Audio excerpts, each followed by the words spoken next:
Hi, Paola Jo from SederQuilts with a quick tip Tuesday for you. I'm going to be showing you a couple of tricks about how to deal with this loose side edge of your quilt with either some magnets or some KLIPits. I love these.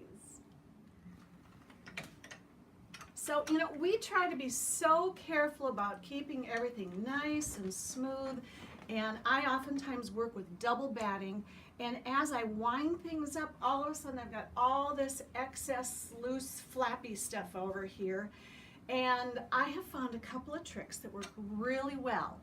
After I get things tightened up and positioned where I want, and I've advanced my quilt, and this stuff is all loose over here, my favorite thing to do is to use a KLIPit. I love these little things, and I just take up most of the slack here and I clip it, and it just holds that little bit extra there, and then when I clamp my side clamps, it holds things really nice and smooth, because as you wind things up, this is getting thick because of the batting, and there's no batting over here.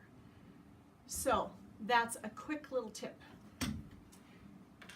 I use these magnets all the time, and when there's not a lot here, you can also do this with a magnet. It works really well. The other thing I can do is I oftentimes use my extra scraps of batting. I like hobs, you already know that probably, but you can also tuck a little extra batting up in there and keep adding a little bit. It's a little harder to keep it smooth, and it gets kind of built up in there, and so it's just, I found that I like the KLIPits best, but I used to use the batting all the time. But any of those work, because there are oodles of options. And if you've been following me for a while, I like to stabilize and then go back and do my details and then go back and do my fills. And because I will do most of the quilt and get down to the end and I trim off my extra batting, and then I'm working my way back and forth to fill in things. And so again, I will end up with the same issue on my belly bar. And so again, I will oftentimes use 2 KLIPits or 2 magnets and take up that extra slack, and that way things stay nice and smooth. And we want it to be smooth so we don't get any wrinkles and crinkles.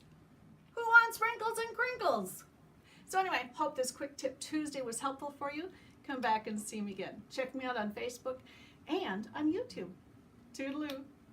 Who wants wrinkles and crinkles? Who wants wrinkles and crinkles?